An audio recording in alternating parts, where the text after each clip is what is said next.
Welcome to your Mental Wellness Spot, a channel where we explore evidence-based strategies to support your mental health and emotional well-being. My name is Scholastica Asachov, a social work practitioner and psychotherapist. I am the owner of SA Counseling Services, a private practice based in London, Ontario, Canada. In this video, we will examine bullying through a clinical lens, what it is, how it affects the brain and nervous system, and how recovery and healing are possible. Have you ever been hurt by someone's words, excluded on purpose, or made to feel powerless? Whether it happened at school, at work, in a friendship, or even at home, that experience may have been bullying, even if no one ever named it. Bullying is often brushed off as joking or just teasing. But when it is repeated, unavoided, and involves a power imbalance, it can be deeply damaging and traumatic. And this is far more common than we think.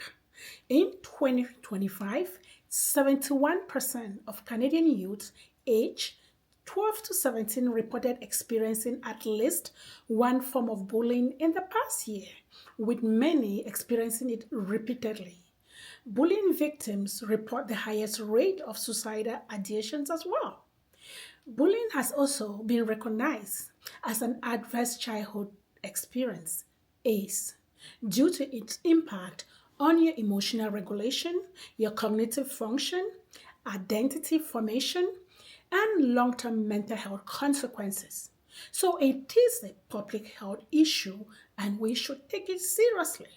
So parents and caregivers pay attention.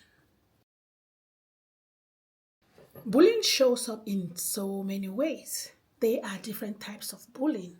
Physical bullying is when there's hitting, spitting, pushing, and threatening someone and damaging their personal belongings. And there's verbal bullying, when you name call, when you insult and mock or send threats to someone. And emotional or psychological bullying is when you gaslight, you humiliate someone, you manipulate them, and you constantly criticize or put them down. And social or relational bullying is when you exclude people, spread rumors about them, and public embarrassment. And the last one, which is more prevalent now than ever, is cyberbullying. Online harassment through text, social media, or gaming platforms, where the harm can be shared and repeatedly shared to others endlessly. Humans are wired for social connection, and any form of rejection will activate the same pain centers in the brain just as physical injury. Yes, adults can also experience bullying. This can be in workplaces, friendships, romantic relationships, and even families. Workplace bullying may look like repeated criticism, humiliation, exclusion from important projects, minimizing someone's work, not recognizing what they have done, or threats of job security.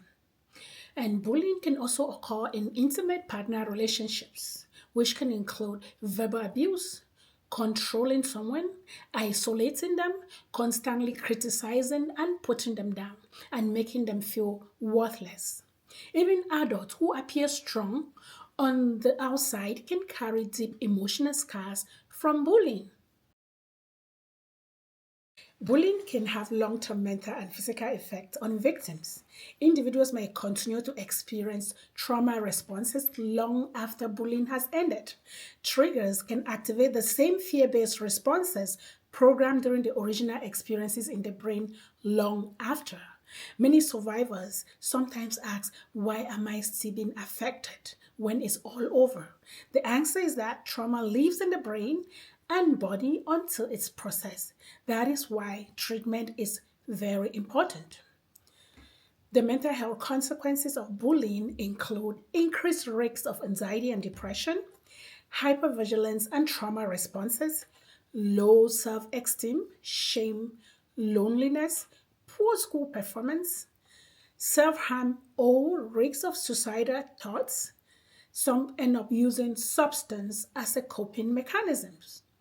Bullying can also cause physical symptoms such as headache, stomachache, fatigue, and sleep disturbances. These are all very common after we have been bullied. Bullying can distort your thought pattern and self identity. However, the good news is healing is possible. Treatment approaches often focus on restoring the nervous system's regulation, rebuilding your self worth, addressing internalized negative beliefs, developing healthy boundaries, and strengthening supportive relationships. This is different for everybody. There is a saying that trauma is in the eyes of the beholder, meaning that it affects everyone differently.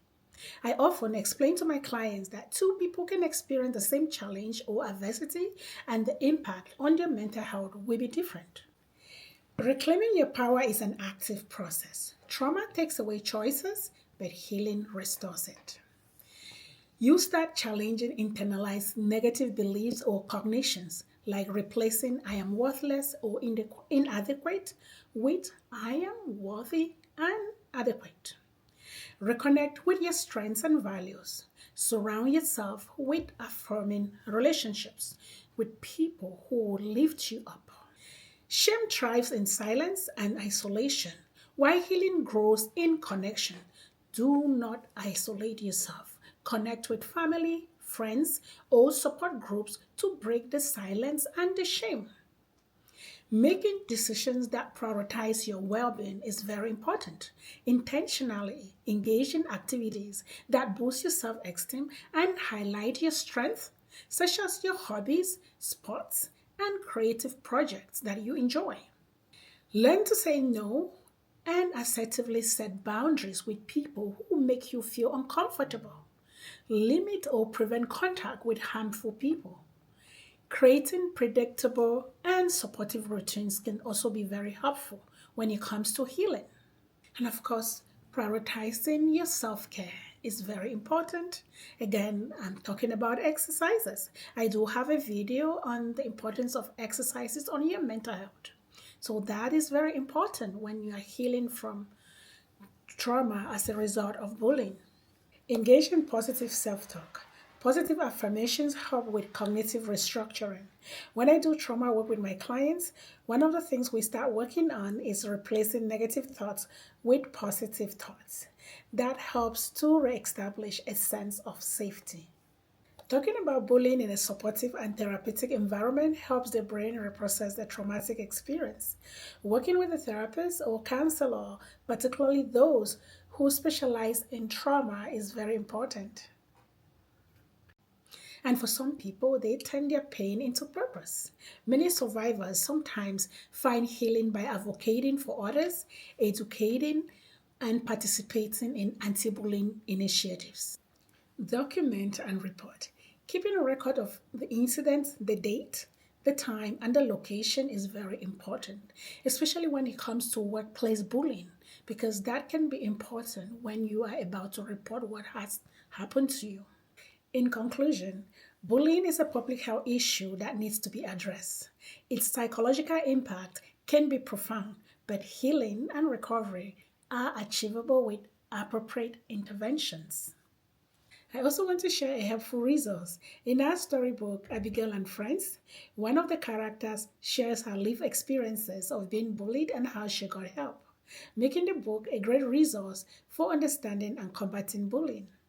The storybook, as some of you may already know, introduces mental health challenges in simple, relatable, and engaging ways for children, caregivers, educators, and mental health professionals. Some adults have also attested that it has benefited them. You can find it on Amazon, and the French version is also here. You can contact me directly as well for copies. The link is below. In my next video, I will focus on how bullying can be prevented.